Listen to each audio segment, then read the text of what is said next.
Boa noite, professor Rogério Ceni. Eu fiz essa pergunta ao Juba e vou tentar elaborar para que obtenha uma resposta convincente sua. A gente pode querer o que a gente quiser, imaginar o que a gente quiser e ter a impressão que a gente quiser. Eu quero saber a sua impressão, a sua opinião, porque para a gente fica parecendo que falta o que eu não sei, por isso que eu estou lhe perguntando, algo mais para a gente se colocar definitivamente como postulante, seja às quartas de final de Copa do Brasil, a uma outra fase, seja de Libertadores Sul-Americano ou de G4 definitivo brigando por algo maior no Brasileiro. Sempre na hora que depende da gente, dentro ou fora de casa, faltou algo mais. Na sua opinião, por que que isso falta? Por que que isso ainda acontece? Quais fatores que levam a isso? Ou você vê diferente disso e de que forma você enxerga? Bom, boa noite, depende muito da situação. Já teve jogos em que nós jogamos mal, não jogamos bem, por incapacidade nossa. Teve jogos que nós pegamos adversários que têm mais força que a gente, tem mais potencial que a gente, e em algumas vezes, por exemplo, hoje a ausência do Pulga, ela foi muito sentida, né? Nós temos em algumas posições o elenco enxuto e nós não contávamos com essa lesão, então eu acho que faz bastante diferença. O Iago fez uma partida extremamente dedicada, esforçada, pressionando muito, ajudou bastante em todos os sentidos, mas logicamente que na hora de decidir uma jogada ele não tem a mesma qualidade, por exemplo, que o Pulga, mesmo porque é um jogador que joga com o pé esquerdo, jogou para dar amplitude ali, mas eu vi alguns times jogarem aqui nesse Campeonato Brasileiro e o Palmeiras ganha no último lance do jogo com um pênalti. O Botafogo ganha nos acréscimos, o Santos empata, Inter empata. Eu vi muitos jogos aqui, a maioria foram perdidos em pequenos detalhes e nós não conseguimos hoje ofensivamente ter um aproveitamento padrão do que nós normalmente temos. As chances que nós tivemos, a primeira com o William, depois Caio, poderia ter pifado o William, chuta, teve mais um outro lado, o Iago, que ele traz para dentro, cara a cara, traz para o pé direito, o William passando novamente para chegar. Agora é um time que compete muito, que marca muito, você vê que se dedica bastante e complica para a maioria dos times. Eu lembro que o Palmeiras ganhou aqui nos acréscimos com um pênalti que nem existiu. Então, assim, é difícil para todos, fora de casa, é difícil para todos você conseguir fazer bons resultados. E para a gente falta, logicamente, às vezes sorte, às vezes uma peça ou outra que possa desequilibrar em determinado momento do jogo, principalmente nos momentos ofensivos. Rogério, boa noite. Na última coletiva, você chegou a mencionar, ainda falando desse assunto do lado esquerdo, do Pulga, do Iago, Sim. Você chegou a mencionar que não tinha características exatas do Pulga dentro do elenco. Sim. Hoje você optou pelo Iago Borduc. E em algumas situações, ao longo desses seus mais de um ano à frente do Bahia, você já utilizou o Kaique, seja por situação de você ter pedido ou por alguma situação dentro do jogo, o Kaique pelo lado esquerdo. O próprio Ademir já chegou também a cair, a partida contra o Atlético Mineiro em 2023, aquela última rodada, o gol inclusive sai com o Ademir do lado esquerdo. Por que não tentar manter dois atacantes como vinha sendo, mesmo com características diferentes, seja o Kaique, o próprio Lúcio, que já falou de jogar do lado esquerdo, enfim. Por que não dois atacantes e pela escolha do Iago Borduc na função do Pulga hoje? Porque o Kaique rende mais do lado direito, se o Ademir, e que nós sabíamos que o Ademir ia cansar, nós não teríamos alguém de velocidade para pôr pelo lado de cá. Ele é um jogador que gosta de trazer da direita para a esquerda, para trazer com o ângulo de dentro. A melhor jogada do segundo tempo nossa é uma bola que ele traz para dentro, faz a tabela, acaba finalizando, passando perto do gol. E porque se eu usasse os dois de início, além do que o Kaique não consegue dar a mesma força física, a mesma pressão, marcação que o Iago faz, que o Pulga faz, são jogadores de características muito mais físicas. O Kaique é muito talentoso, mas eu precisava dele para colocar no lugar do Ademir, na posição que ele gosta, e porque nós temos jogo a cada 3, 4 dias. Se eu colocar os dois 90 minutos, eu machuca. No momento nós estamos, infelizmente, nós estamos com a ausência do Pulga e faz muita falta pra gente. E o Iago fez uma boa partida. É que se ele faz aquele gol de direita, a tua pergunta seria totalmente distinta. Mas, logicamente, ele não é realmente ele não tem o drible, não é um cara, né, do 1 contra 1, mas é um cara que deixou tudo dentro do campo, ajudou bastante a equipe dentro dos moldes que a gente tinha, das opções que a gente tinha para hoje. Depois, Cauli foi para ali, para aquele lado, Kaique do outro, com o Lúcio à frente, enfim, dentro das opções que nós tínhamos, eu acho que nós deixamos tudo que nós podíamos dentro de campo. Faltou o gol, realmente. Não conseguimos fazer o gol que nos desse a vitória, como tantas outras equipes vieram aqui e ganharam por um mísero gol no final. Infelizmente, nós tivemos as oportunidades e nós não conseguimos fazer esse mísero gol que Palmeiras fez, que Red Bull fez, que Botafogo fez nos acréscimos. Esse nós não conseguimos fazer. Aí os outros passam a ser muito competentes e a gente passa a ser um time que não consegue atingir os objetivos. Boa noite, Rogério.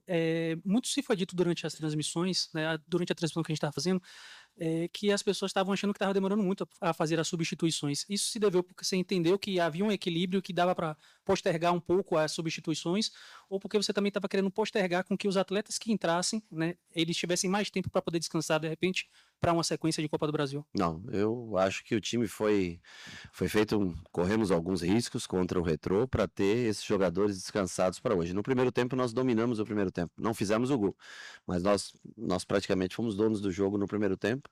No segundo nós jogamos até o limite da parte física de cada um, fizemos as trocas para a parte final do jogo eu acho que dentro de um razoável que a gente tinha para a partida.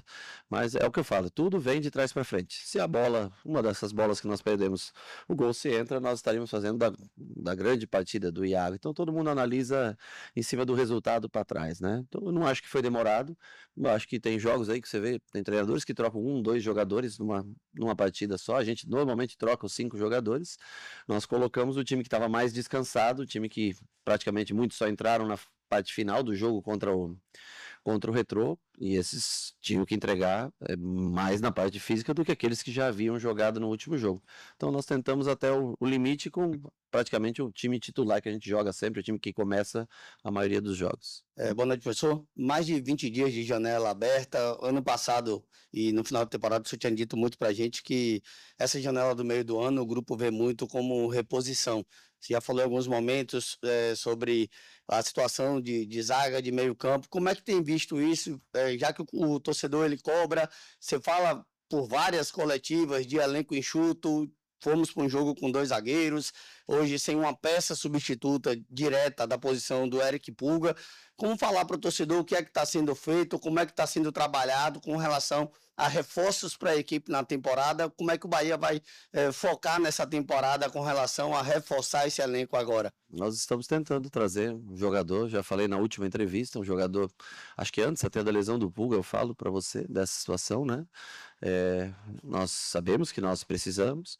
Agora, o que eu falo, o mercado ele está caríssimo e é difícil você conseguir essa peça por um valor que não estoure seu orçamento. Nós estamos fazendo o máximo para conseguir. Na zaga hoje já tivemos o retorno do Rezende, então já tínhamos Rezende e Gabriel no banco, que pode fazer essa função de zagueiro pela esquerda, então já deu uma estabilizada um pouco melhor na parte defensiva. O que nos faltou mesmo foi essa peça da esquerda que o Iago fez, eu acho que até fisicamente muito bem, entregando muito para o time. O que não tem, logicamente, é uma característica mais refinada, como é o Pulga, que é um atacante de ofício. Eu acho que no mais é seguir trabalhando e eu digo para você acha que nós não vamos tentar fazer o que é melhor para o clube? Agora, tem limite. Não adianta eu ficar aqui falando para você, tem os limites. Se fosse para gastar qualquer valor, claro, você traria o Samuel Lino, em vez de pagava 22 milhões de euros, botava aqui e a vida seguia assim. Mas não é assim que funciona, né? Eu acho, a menos que, né, não é desse jeito. Nós, talvez, no momento, não tenhamos a capacidade de fazer uma contratação como essa, por exemplo. Professor, boa noite. Alexandre Raposo, Mosaico Esportivo. O senhor poupou 7 jogadores, né, em relação ao jogo do Retrô para cá, e esse mísero gol que o senhor falou agora, eu só acho que não saiu pela falta de criação ou pela marcação do Sport, apesar que eles tiveram uma posse de bola maior, ou pela marcação imposta pelo Sport? Bom, eu acho que o Sport marcou bem os jogadores de meio, praticamente marcação individualizada desde o começo do jogo. No começo o Santi mais livre para levar a bola, depois da metade do primeiro tempo o Derek fica mais no Santi, o David é que fica mais livre com a bola, com exceção do David que estava livre, o William José marcado pelos 2 zagueiros, jogaram um jogo de muita marcação individual, de muita doação, de uma equipe que pode se preparar durante uma semana inteira para vir fazer essa partida. Então, logicamente, que é muito mérito da equipe adversária, sem dúvida, né? E para nós, logicamente, faltou alguma jogada, 1 para 1, colocamos nessa situação algumas vezes. Não tivemos tantas jogadas assim, mas tivemos as boas oportunidades, especialmente no primeiro tempo. Poderíamos ter saído com esse gol, o mísero aí que eu me referi e que você se referiu. Boa noite, Rogério. Felipe do canal do Luna. Prazer Fala, falar Fera. com você novamente. Tudo bem, né? Queria que você falasse um pouquinho, já pensando no jogo do Retrô, quarta-feira. A Copa do Brasil é sempre um campeonato muito traiçoeiro, né? Acaba Sim. que times de pequeno investimento ou menor investimento acabam sendo traiçoeiros e ganhando de times com mais investimentos. Queria que você falasse um pouquinho qual foi a grande lição que o senhor tirou desse último jogo com o Retrô, e se o senhor pretende fazer também algum tipo de rotação no elenco, se pretende manter o time titular, como é que o senhor pensa para essa partida? Bom, o Retrô é um time bem físico, muito forte, alto, um time que consegue o seu segundo gol depois da lesão do Pulga, né? Logo depois nós não tínhamos mais substituição, o Pulga sai, ficamos com um jogador a menos nos últimos minutos do jogo e acabamos sofrendo esse gol. É um time forte nesse tipo de bola parada, no banco, muitos jogadores grandes que entraram, né? Durante a partida. E eu acho que é uma equipe que vai competir bastante com a gente. Nós vamos ter que vamos analisar, nós temos um dia a mais. Nós tínhamos hoje para esse jogo nós tínhamos 67 horas. Agora nós vamos ter um dia a mais para recuperar os jogadores, depois nós vamos ter as mesmas 60 e poucas horas contra o Fluminense no sábado. Mas nós sabemos que nós precisamos de uma maneira ou outra conseguir a classificação na Copa do Brasil. Agora vamos voltar para casa, vamos descansar amanhã, vamos trabalhar segunda e terça e aí analisar, definir uma equipe que possa vir a campo na quarta-feira, conseguir a classificação e que a gente tenha energia também para sábado contra o Fluminense. A nossa intenção é voltar classificado e tentar, dentro da nossa casa, conseguir chegar ao 32º ponto da classificação, o que faria uma boa campanha, se não sei, a ideal, mas uma boa campanha para um primeiro turno.